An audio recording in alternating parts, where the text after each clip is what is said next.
വീഡിയോയിലേക്ക് പോകുന്നതിന് മുന്നേ ഒരു യൂസ്ഫുൾ കോഴ്സിനെ പറ്റി പറഞ്ഞു തരാം. അതായത് എഡിറ്റിംഗ് പഠിക്കാൻ താല്പര്യമുള്ളവർക്ക് ഇന്ത്യയിലെ ടോപ്പ് റിയാക്ഷൻ യൂട്യൂബേഴ്സിന്റെ സ്റ്റൈലും ഗെയിമിംഗ്, ഡോക്യുമെന്ററി, സിനിമാറ്റിക്, പിന്നെ ട്രെൻഡിംഗ് AI വീഡിയോ ജനറേഷനും കാർ റീൽസ് എഡിറ്റിംഗ് സ്റ്റൈലും അതിന് വേണ്ട സോഫ്റ്റ്വെയർസും പ്ലഗിൻസും സൗണ്ട് എഫക്ട്സും ഇതിനൊക്കെ പുറമെ മീമുകളുടെ ഒരു വമ്പൻ കളക്ഷനും അടങ്ങിയ നമ്മുടെ ബ്രൂട്ടോന്റെ ഒരു കംപ്ലീറ്റ് പാക്കേജ് കോഴ്സാണിത്. ആൻഡ് ഇതിന് വെറും 499 രൂപയുള്ളൂ. അതും വൺ ടൈം പേയ്മെന്റും ലൈഫ് ടൈം ആക്സസും. സോ എഡിറ്റിംഗ് പഠിക്കാൻ താല്പര്യമുള്ളവർക്ക് ഇതൊന്ന് ട്രൈ ചെയ്ത് നോക്കാവുന്നതാണ്. യൂസ്ഫുൾ ആയിരിക്കും. ഇതിന്റെ ലിങ്ക് ഞാൻ ഡിസ്ക്രിപ്ഷനിലും കമന്റ് ബോക്സിലും പിൻ ചെയ്ത് വെച്ചിട്ടുണ്ട്. അപ്പൊ എഡിറ്റിംഗിൽ ഇൻട്രസ്റ്റ് ഉള്ളവർ ഒന്ന് ചെക്ക്ഔട്ട് ചെയ്ത് നോക്കി നോക്കൂ. ഇക്കിളിട്ടാൽ പോലും ചിരി വരാത്ത ഒരു വടക്കൻ നിർവികാര കുടുംബഹാസ്യ ചിത്രം. ഓ സോറി, ഇത് കുടുംബത്തിൽ കയറ്റം കൊള്ളത്തൊരു ഹാസ്യ ചിത്രമാണ്. ഹൗസ്ഫുൾ 5 അഥവാ കപ്പല് മുതലാളി. ഇതൊരു കോമഡി സിനിമ എന്നൊക്കെ പറഞ്ഞാൽ ഒരു ഒന്നൊന്നര കോമഡി സിനിമയാണ്. ഇതിൽ മനുഷ്യന്മാര് മാത്രമല്ല, സംസാരിക്കുന്ന ഒരു തത്തയും പിന്നെ ഒരു കുരങ്ങനും വരെ നമുക്ക് വേണ്ടി അജാതി കോമഡിയാണ് കാണിക്കുന്നത്. പിന്നെ ഈ സിനിമ കംപ്ലീറ്റ് നടക്കുന്നത് ഒരു കപ്പലിനകത്താണ്. ഈ കപ്പലിന്റെ ഉള്ളിൽ ഇല്ലാത്തതായി ഒന്നുമില്ല. മലം, മൂത്രം, കഫൻ ടെസ്റ്റ് ചെയ്യുന്ന ഒരു ലബോറട്ടറി വരെ ഉണ്ട് ആ കപ്പലിൽ.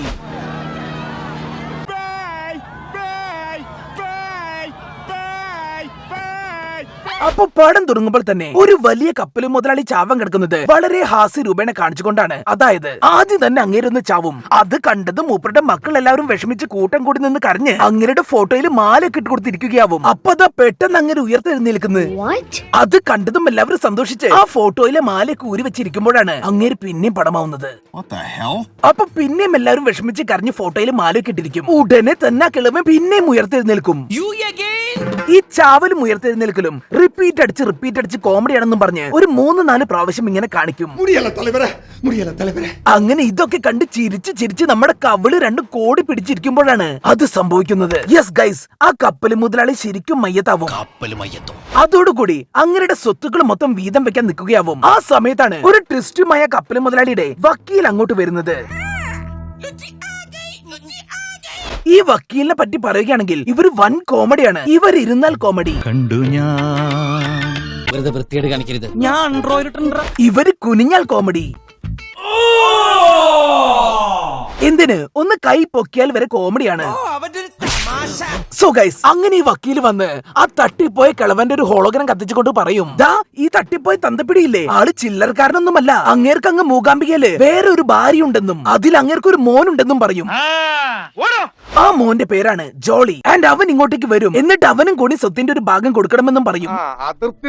മാത്രമല്ല അവനെ മനസ്സിലാക്കാൻ വേണ്ടി ഒരു അടയാളം കൂടി അങ്ങനെ ആ വക്കീല് പറഞ്ഞു കൊടുത്തിട്ടുണ്ട്. അതെന്താന്ന് വെച്ചാൽ അവന്റെ മൂലത്തിൽ ഒരു മുറിവുണ്ട്. ആ മുറിവൊന്ന് പൊക്കി നോക്കിയാൽ മതി എന്ന് പറയും. അങ്ങനെ നമ്മൾ എല്ലാവരും ആരായിരിക്കും ഈ മൂലത്തിൽ മുറിവുള്ള ജോളി എന്ന് നോക്കിയിരിക്കുമ്പോഴാണ് അവിടേക്ക് മൂലത്തിൽ മുറിവും കൊണ്ട് 3 ജോളി വരുന്നത്. ഋതീഷ് ദേശ്മുഖ്, അഭിഷേക് ബച്ചൻ ആൻഡ് അക്ഷയ് കുമാർ, കൂടെ അവന്മാരുടെ ഒക്കെ ഭാര്യമാരും. അപ്പൊ ഇതെന്താ സംഭവം എന്ന് വെച്ചാൽ ഈ ജോളിക്ക് സ്വത്തിന്റെ ഒരു വീതം കിട്ടുമെന്നുള്ള വിവരം എങ്ങനെയോ അറിഞ്ഞ് ഇവന്മാരൊക്കെ സ്വന്തം മൂലവും പൊള്ളിച്ച് മൂലത്തിൽ മുറിവുള്ള ജോളിയാണെന്നും പറഞ്ഞ് അങ്ങോട്ട് വന്നിരിക്കുകയാണ്. ആൻഡ് സത്യം പറയാലോ, ഇവരെ കാസ്റ്റ് ചെയ്തപ്പോൾ തന്നെ ഈ സിനിമ ലാഭത്തിലായി. കാരണം കൂടുതൽ പൈസയുടെ ഇരട്ടി വർക്കല്ല ഇവന്മാരൊക്കെ എടുക്കുന്നേ.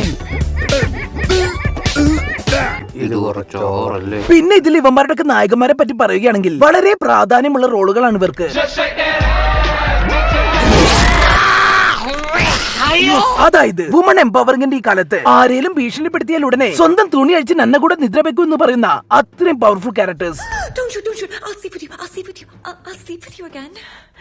ചുരുക്കി പറഞ്ഞാൽ ഇതിലെല്ലാ സ്ത്രീ കഥാപാത്രങ്ങളും വെറും മെയിൽ സെക്ഷൽ ഗ്രാറ്റിഫിക്കേഷന് വേണ്ടി മാത്രം സൃഷ്ടിക്കപ്പെട്ടവയാണ്. ആൻഡ് ഇതിലൊരു സീനൊക്കെ ഉണ്ടെന്റെ മോനെ. ഇവളുമാര് മേത്ത് എണ്ണയൊക്കെ തേച്ച് ഒരു AC വെന്റിന്റെ ഉള്ളിൽ കൂടെ ലോക്കൽ ടോപ്പും മിനിസ്കർട്ടും ഒക്കെ ഇട്ടുകൊണ്ട് എഴഞ്ഞു പോകുന്നത്. നമുക്കിതിലെ ഡ്രസ്സിംഗ് ഒന്നും ഒരു വിഷയമല്ല. പക്ഷെ ആ സീൻ ഇവന്മാർ എടുത്തേക്കുന്ന രീതി, ഇവിടെ വന്ന് നീലക്കുയിലിൽ നിന്ന് വരെ റെഫറൻസ് എടുത്തുകൊണ്ടാണ് ഇവന്മാർ ആ സീനൊക്കെ എടുത്തിരിക്കുന്നത്. സോ ഗൈസ്, അങ്ങനെ ആ 3 ജോളികളും കപ്പലിലെത്തി. അപ്പൊ ഇതിൽ ആരാണ് ഈ യഥാർത്ഥ ജോളി എന്ന് കണ്ടുപിടിക്കാൻ വേണ്ടി ആ കപ്പൽ മുതലാളിയുടെ മറ്റേ മക്കള് ഈ ജോളികളുടെ ഒക്കെ ബ്ലഡ് എടുത്ത് DNA ടെസ്റ്റിന് വേണ്ടി കൊടുക്കും. ആൻഡ് ആ ടെസ്റ്റ് റിസൾട്ട് വരുന്നവരെ ഷിപ്പിൽ തങ്ങിക്കോ എന്നും പറയും. സോ ഈ ജോളികളൊക്കെ അങ്ങനെ ജോളിയായി ആ ഷിപ്പിൽ നൈസായി ഇങ്ങനെ പോവുകയാവും. അതിന്റെ ഇടയിൽ കോമഡിയാണെന്നും പറഞ്ഞ് ഇവന്മാർ എന്തൊക്കെയോ കാണിച്ചു കൂട്ടും. ഒന്നും പറയണ്ട, ഭയങ്കര കോമഡിയാ. ഒരു തത്തയെ അണ്ണാക്കിൽ കേറ്റുന്നു, അവനെ മലർത്തി അടിക്കുന്നു. ഇതൊന്ന് പറഞ്ഞിട്ട് അതിനെ അലക്കിയെടുക്കും.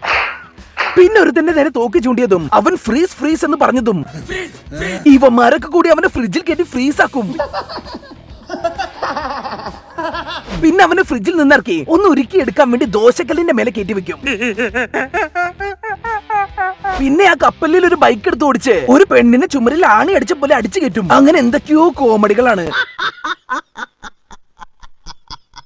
അവസാനം ഈ കോമഡി ഒക്കെ കഴിയുമ്പോഴാണ് അത് സംഭവിക്കുന്നത്. അതെന്താന്ന് വെച്ചാൽ ആ കപ്പലിന്റെ റൂഫ് പൊളിഞ്ഞ് ഒരു ഡെഡ് ബോഡി താഴെ വീഴുകയാണ്. ആൻഡ് അത് ഈ ജോളികളുടെ ഒക്കെ DNA ടെസ്റ്റ് ചെയ്യാൻ കൊണ്ടുപോയ ഡോക്ടറിന്റെ ആയിരുന്നു. അങ്ങനെ അന്ന് രാത്രി ആ കപ്പലിലുള്ള ഒരാള് മുഖത്ത് അലുമിനിയം ഫോയിലും ചുറ്റി വന്ന് കൊന്നതാണ്. സോ അതോടുകൂടി ഇത് ആ DNA ടെസ്റ്റ് റിസൾട്ട് പുറത്തു വരാതിരിക്കാൻ വേണ്ടി ആ ജോളികളൊക്കെ കൂടി ചെയ്തതാണെന്നും പറഞ്ഞ് അവന്മാരെയൊക്കെ പിടിച്ച കപ്പലിൽ ജയിലിൽ കൊണ്ടുപോയിടും. അങ്ങനെ ഈ കേസ് അന്വേഷിക്കാൻ വേണ്ടി ആ കപ്പലിലേക്ക് 3 അതിഭീകരന്മാരായ പോലീസുകാർ വരികയാണ്. സഞ്ജയ് ദത്ത്, ജാക്കി ഷെറോഫ് ആൻഡ് നാനാ പട്ടേക്കർ. ഇതിൽ സഞ്ജയ് ദത്തിന്റെ ജാക്കി ഷെറോഫിന്റെ ഇന്റർ എങ്ങനെയാന്ന് വെച്ചാൽ റാമ്പിൽ നിന്ന് ബൈക്ക് ജമ്പ് ചെയ്യുന്നതോടുകൂടി 2 സൈഡിൽ നിന്നും എക്സ്പ്ലോഷൻ ഉണ്ടാവും. അത് നമ്മൾ ഗ്രാഫിക്സിൽ ആഡ് ചെയ്യും. തീയിലൂടെ വരെ വണ്ടി ചാടിക്കുന്ന അതിസാഹസികരാണിവർ. ഇനി നാനാ പട്ടേക്കറെ പറ്റി പറയുകയാണെങ്കിൽ കള്ളന്മാരൊക്കെ ഇടിച്ച് കണ്ണും പല്ലും വരെ ഊരിയെടുക്കുന്ന ലെവൽ ഭീകരൻ. അങ്ങനെ ഇവര് വന്ന് നമ്മുടെ ജോളിമാരെ ചോദ്യം ചെയ്ത് തുടങ്ങുകയാണ്.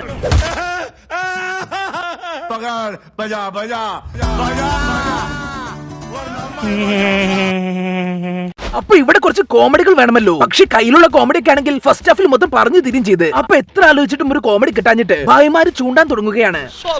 അപ്പൊ ആദ്യം തന്നെ ഹൃദേശ പോലീസുകാരുടെ മുന്നിലിരുന്ന് വിയർത്തൊലിക്കുന്ന ഒരു സീനാണ് ദാ ഇതുപോലെ. പിന്നെ അക്ഷയ് കുമാറിനെ ചോദ്യം ചെയ്യുമ്പോൾ പിന്നിലുള്ള ബോർഡുകൾ നോക്കി മറുപടി പറയുന്ന ഒരു സീന്. ഈ ഡയലോഗ് ഞാനൊരു പടത്തിൽ കേട്ടിട്ടുണ്ട്. സംശയിക്കണ്ട, ഇത് അത് തന്നെ. ഇനി അഭിഷേക് ബച്ചനെ ചോദ്യം ചെയ്യുമ്പോൾ മൂപ്പർ ആദ്യം ഒന്ന് ധൈര്യത്തോടെ ഇരുന്ന് പിന്നെ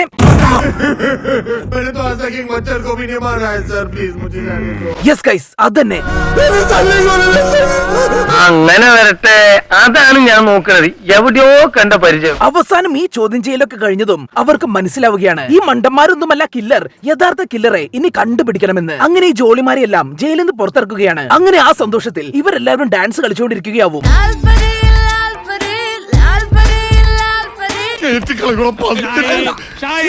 ഇങ്ങനെ ഇരിക്കുമ്പോഴാണ് പെട്ടെന്നൊരു ഐഡിയ തോന്നിയ നാനാ പട്ടേക്കർ അവിടെ വന്ന് 2 സ്റ്റെപ്പ് ഇടും. എന്നിട്ട് അവിടേക്ക് 2 പെട്ടി കൊണ്ടുവന്നിട്ട് പറയും ഇവരിൽ ആരാണ് കൊലയാളി എന്ന് എനിക്കറിയാം. അവന്റെ ഫോട്ടോ ഞാൻ ഈ പെട്ടിയിലാക്കി വെച്ചിട്ടുണ്ട്. അത് ആരാണെന്നുള്ള രഹസ്യം ഞാൻ നാളെ പറയാം എന്ന് പറഞ്ഞിട്ട് കിടന്നുറങ്ങാൻ പോകും. അതറിഞ്ഞതോടുകൂടി ഒരു സ്വൈരം കിട്ടാണ്ട യഥാർത്ഥ കൊലയാളി താൻ തന്നെയാണോ യഥാർത്ഥ കൊലയാളി എന്ന് അറിയാൻ വേണ്ടി നാനാ പട്ടേക്കറുടെ റൂമിൽ ചെന്ന് ആ പെട്ടി തുറന്ന് നോക്കുകയാണ്. അപ്പൊ അത് ഒരു 1 ട്വിസ്റ്റ്. ആ പെട്ടിന്റെ ഉള്ളിൽ ആ കൊലയാളിയുടെ ഫോട്ടോ ഒന്നുമില്ല, പകരം ഒരു കണ്ണാടി. ആൻഡ് യെസ് ഗൈസ്, ആ കില്ലർ മറ്റാരുമല്ല ആ മരിച്ചുപോയ കപ്പൽ മുതലാളിയുടെ ആദ്യ ഭാര്യയിലെ മോൻ. ആൻഡ് അവന് സഹായമായി ഈ കൊലകളൊക്കെ ചെയ്തത് മറ്റാരുമല്ല നമ്മുടെ മുന്നിലൊക്കെ ഇതുവരെ പൊട്ടം കളിച്ച് നടന്ന Abhishek Bachchan. Yes guys, he is A professional killer. അപ്പൊ ഇവരുടെ പ്ലാൻ എന്തായിരുന്നു എന്ന് വെച്ചാൽ യഥാർത്ഥ ജോളി വരുമ്പോൾ അഭിഷേക് ബച്ചനും ജോളിയാണെന്ന് പറഞ്ഞു വരും. എന്നിട്ട് അവർ DNA ടെസ്റ്റ് നടത്തുമ്പോൾ യഥാർത്ഥ ജോളിയുടെ ബ്ലഡ് മാറ്റി മറ്റാരുടെയോ ബ്ലഡ് വെച്ചു കൊടുക്കും. എന്നിട്ട് അഭിഷേക് ബച്ചന്റെ ബ്ലഡ് ആദ്യ ഭാര്യയിലെ മകന്റെ DNA മാച്ചും ബ്ലഡും ആക്കി കൊടുക്കും. അങ്ങനെ അഭിഷേക് ആണ് യഥാർത്ഥ ജോളി എന്ന് സ്ഥാപിച്ച് സ്വത്ത് മൊത്തം വാങ്ങി കൈക്കലാക്കുക. പക്ഷെ അവരുടെ ഈ പ്ലാന് ആ DNA ടെസ്റ്റ് നടത്തുന്ന ഡോക്ടർ പൊക്കും. അപ്പൊ ഇവര് 2 പേരും കൂടി ആ ഡോക്ടറെ അങ്ങ് കൊല്ലും. ഇത്രേ ഉള്ളൂ. അവസാനം ഇവരാണ് കില്ലേഴ്സ് എന്ന് മനസ്സിലായതും പടത്തിലെ എല്ലാവരും കൂടി ക്ലൈമാക്സ് നടക്കുന്ന സ്ഥലത്തെത്തി വെട്ടം പോലൊരു ക്ലൈമാക്സ് നടത്തുകയാണ്. അവിടെ ഷോക്കടിയാണെങ്കിൽ ഇവിടെ പറന്നടി. യെസ് ഗൈസ്, ഷിപ്പിന്റെ എഞ്ചിൻ റൂമിലെ ഫാൻ ഓണായി എല്ലാ അപരാധങ്ങളും കൂടി ഇങ്ങനെ പറന്ന് കളിക്കാണ്.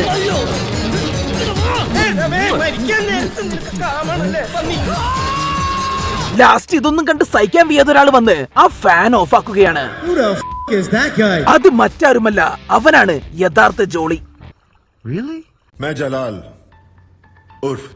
അവസാനം ആ ജോളി വന്ന് നിങ്ങൾ ഇങ്ങനെ സ്വത്തിന് വേണ്ടി തല്ലുകൂടണ്ട, എനിക്കൊന്നും ആ സ്വത്ത് വേണ്ട, നിങ്ങളൊക്കെ ആ സ്വത്ത് സ്പ്ലിറ്റ് ആക്കി എടുത്തു എന്ന് പറയും. എടാ ഇത് നിനക്ക് കുറച്ച് നേരത്തെ വന്ന് പറഞ്ഞൂടെ? എന്നാൽ ഈ അപരാധങ്ങളൊന്നും ഞങ്ങൾക്ക് കാണേണ്ടി വന്നിരുന്നില്ലല്ലോ. Punctuality is something I demand. അതോടുകൂടി എല്ലാവരും ഹാപ്പി. അഭിഷേക് ബച്ചനും ബോസും ജയിലിലുമാവും പടം കഴിഞ്ഞ്. പിന്നെ മറ്റേ കാര്യം ആരും മറക്കണ്ട, ബ്രൂട്ടോന്റെ എഡിറ്റിംഗ് കോഴ്സേ. ഈ വീഡിയോ നിങ്ങൾക്ക് ഇഷ്ടപ്പെട്ടാൽ നമ്മുടെ ചാനലിലെ ബാക്കി വീഡിയോസായ മോൺസ്റ്റർ, കൂട്ടുകാർ, CBI5, ബിഗ് ബ്രദർ, സിദ്ധാർത്ഥ, അഞ്ചിരോരാൾ, അർജുനൻ, ബലറാം, വസുതാരദ, ലൈ ലവ് ലൈല, ഡ്രാക്കുള, മൈ സ്റ്റോറി, റെയിൻ റേ കമ്പഗൻ, ശോഭരാജ്, മാമകം, കലണ്ടർ, ലോക്പാൽ, നമ്മൾ തമ്മിൽ, വന്ദേ മാതരം, കാമ്പോജി, സലാം കാശ്മീർ, നക്ഷത്ര കണ്ണൂർ രാജകുമാർ, നവനൂർ രാജകുമാരി, കയ്യെത്തും ദൂരത്ത്, വൈറ്റ്, CIA, മിക്കായിൽ, വാറൻ ലവ്, കൃത്യം, നിറം തുടങ്ങിയ വീഡിയോസും നിങ്ങളൊന്ന് കാണണം പ്ലീസ്.